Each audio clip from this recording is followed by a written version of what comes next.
Akuko Uwa na njikọta mgbasa ozi.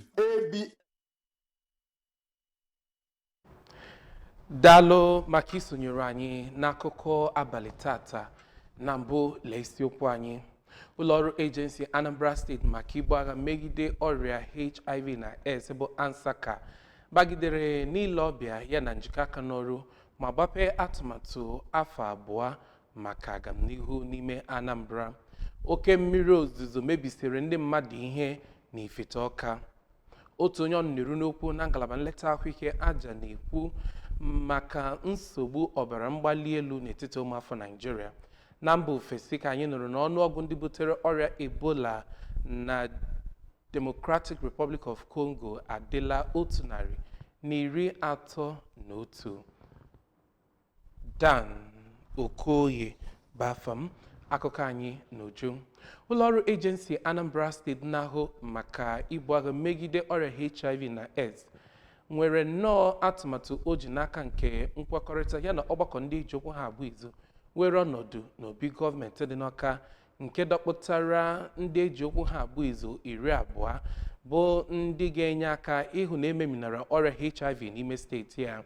Ọgbakọ nke anọkwada na ya wee kpọpụta Executive Director nke ANSACA bụ Dr. Nkem Okeke bụ ebe a nọ wee wepụta atụmatụ akpọrọ State Strategic Transformation and Sustainability Plan maka afọ 2026 wee ruo 2028 nke bụ ohere wee nye ndị eji okwu ha abụ izu ịtụgharị uche tụpụta alo ma lebanye anya n'ihe dị iche iche a ga-eme iji wee gboo nsogbu ahụ n'ime steeti ya. Ha gara n'ihu wee tụkwazie ntụziaka ndị eji na steeti a iji wee gboo nsogbu HIV ma gbata ọsọ enyemaka ngwa ngwa. Ndị bi na St. John Street Ifite Ọka nakwazi gbaa gburugburu na-agụkọ ihe dị iche iche ide mmiri mebiri ha n'ihi oke mmiri ozuzo dapụtara n'abalị ụbọchị ụka. Mgbe ABS gara n'ebe ahụ, aka hụtara ka ide mmiri tochesịrị ụlọ ụka ebe ndị mmadụ bi, ọnụ ụlọ ahịa, okporo ụzọ, ugbo ndị mmadụ. Mmiri ahụ kwatupụziri aja ngwuru. Paul Ezeoke ga-akọtọpụ akụkọ a. Ọ na-ekwu okwu maka ọdachi a ka onye district overseer nke ofu n'ime ụlọ ụka nke a metụtara nke ime ụlọ ụka bụ nke ideto jupụtara bụ Reverend Sam Ufo kwara arịrị na ide mmiri a bụ nke batara n'ime ụlọ ụka ya mebie akụrụngwa eji akụ egwu na ọtụtụ ihe ndị ọzọ dị oke mkpa ma sị na ihe butere oke ide a bụ mgbochi egbochiri ụwara mmiri nke na-ebuga mmiri n'olulu mmiri egwuru n'ebe ahụ ebe ndị mmadụ gara ruchisie ya ụlọ mezie ka ọ bụrụ oke ihe ịma aka nye ndị bi na okirikiri ebe a ma kpọkuo gọọmenti Anambra steeti na ndị dị ala ndị a ka ha fụ na emepekwara ọwara mmiri iji wee fụ na mmiri na-aga otu o kwesịrị ka e wee chekwaba ndụ na akụnụba ndị mmadụ nke dị na okirikiri ebe a. N'okwu ha dị iche iche ka ọtụtụ ndị bi na ogbe a nke gụnyere Maazị Daniel Nwokolo na Maazị Ụzọchukwu Umejiege tara ofu onye na-arụ ụlọ ebe ahụ ụta na ọ bụ ya gbochiri ọwara mmiri ebe mmiri si apụ mezie ka mmiri wee banye n'ụlọ ndị mmadụ dị iche iche ma kọwaa na oke ide na-esikwe n'akụkụ Ifite Ọka ndị ọzọ na-akpadata na ogbe ha maka ihi na ogbe ha dị na ndịda ma kpọkuo gọọmenti Anambra steeti ka ọ gbatara ha ọsọ enyemaka ma bịa rụọ ọwa mmiri nke buru ibu nke ga-enwe ike ịnabata oke ide nke na-ehudata na ogbe a. The main problem anyị na-efesi ebe a greenhouse. They did not control it. Mmiri wee sizia one place. Onweghị gọta, onweghị anything that place. Wee sizia one place abatazi. Even up till now, the mmiri ka na-abatakwa ebe ahụ. Ya n'abalị ụnyaahụ nnukwu mmiri ozuzo zoro. Ife akwa ndina na ihe eji esi nri ma shọpụ ebe a na-ere afịa.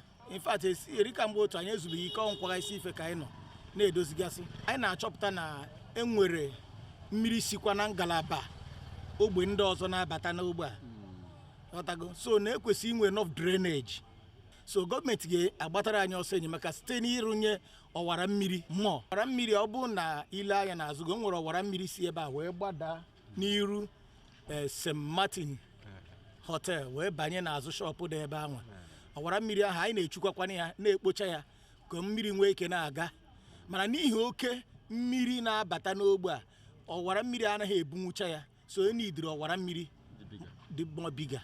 Ọ ga-echeta na ọchịchị gọvanọ Chukwuma Soludo kemgbe ọ malitere bụ nke na-ebu agha megide ndị mmadụ ịrụkasị ụlọ aghara aghara ma ọ bụ ịrụ ụlọ na ọwara mmiri iji wee fụ na-echekwabara gburugburu ma belata oke ide na-akpa na steeti anyị. Site na Ifite Ọka, abụ m Paul Ezoke, Akụkọ Ụwa ABS.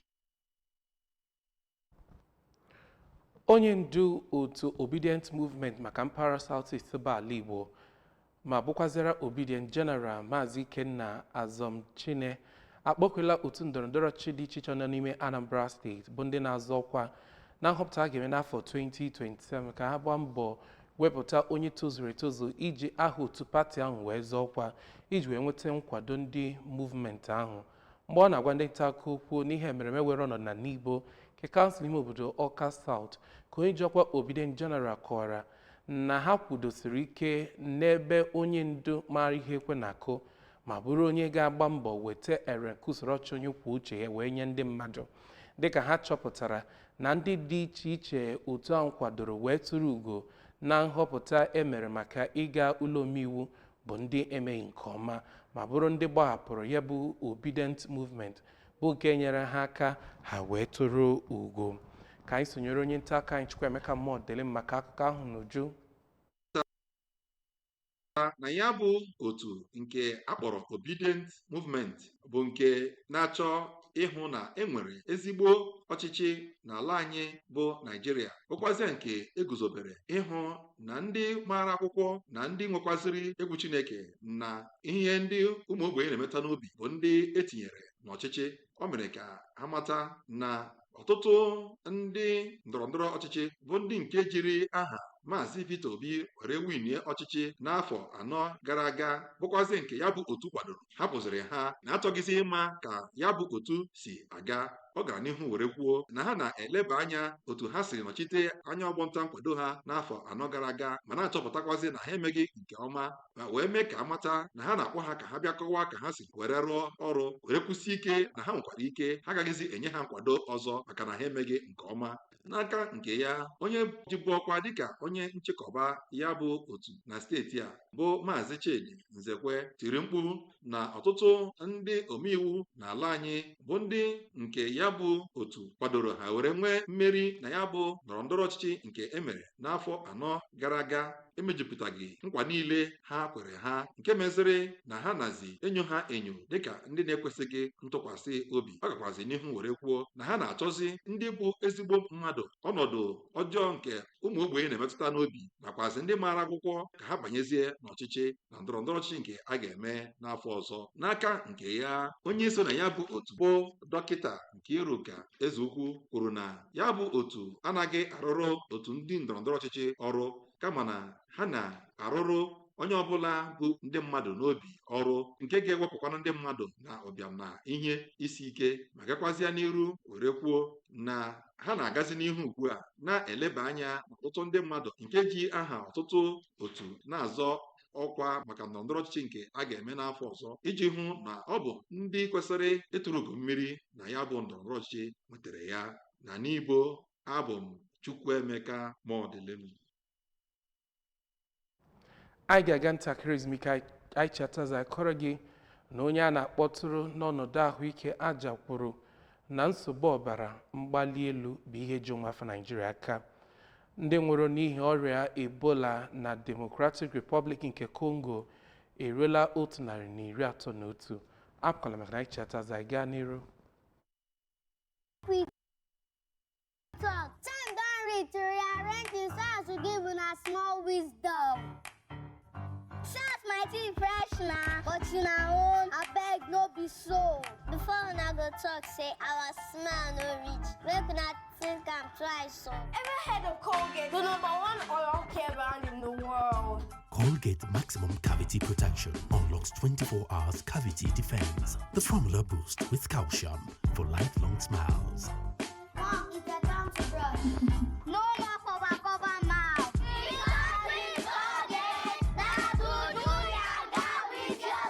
Colgate for 24 hours maximum cavity protection. Wearing many hats takes a lot out of you.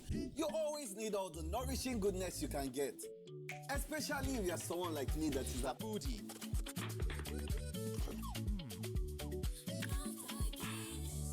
The ultimate meal companion. A PhD student.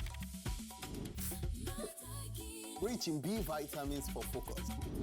Yes, we all need it, because every side of you deserves to be nourished.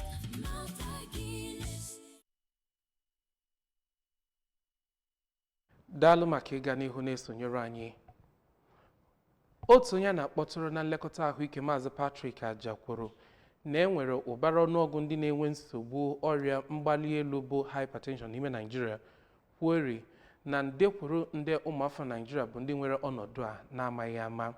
Ajakwuru okwu a na Lagos na mmemme akpọrọ Gagharịa maka ndụ gị nke afọ 2026 iji emerube World Hypertension Day kwuru na ọtụtụ ndị mmadụ bụkwazi ndị chọrọ enyemaka. Oge ọ na-akọwa ọnọdụ ahụ dịka ihe na-egbu ndị mmadụ nwayọọ nwayọọ, ekwuru na ụfọdụ anaghịzi eme nnyocha ma ọlị. Na mba ofesi ka anyị nụrụ na enwere ọnwụ mmadụ 131 n'ihi ọrịa Ebola dịka enwere mgbasa ka mkpụrụkpaka nke ọrịa ahụ na Democratic Republic nke Congo dịka mmadụ 513 bụ ndị bụ ọrịa ahụ.